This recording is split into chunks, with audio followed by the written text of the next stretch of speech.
First time మా అబ్బాయి పెళ్ళయ్యాక కొడుకు కోడలతో కలిసి రావటం, సో చాలా బాగా దర్శనం జరిగింది. చాలా హ్యాపీగా ఉంది, చాలా పీస్ఫుల్ దర్శనం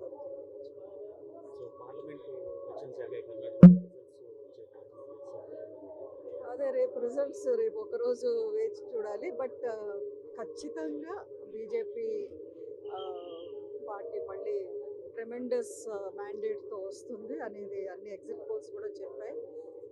సో దాంట్లో డౌటే లేదు, BJP is going to come back to power. Modi గారు మళ్ళీ పిఎం అవుతారు. మోదీ 3.0 మళ్ళీ చూస్తుంది. మండ్య సీట్ త్యాగం చేసినందుకు మీకు పరిషత్ పంపాలని ఆలోచిస్తుంది బీజేపీ ఎంతవరకు? లేదు, ఐ థింక్ ఇది మీడియాలో స్పెక్యులేషన్స్. ఇప్పుడు అనౌన్స్ అయిపోయినాయి అది వేరే వాళ్ళకి.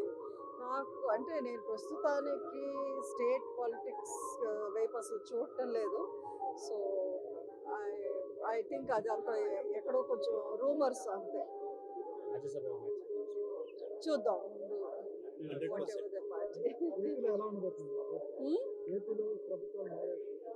మీరే చెప్పాలి, నాకు తెలియదు కదా.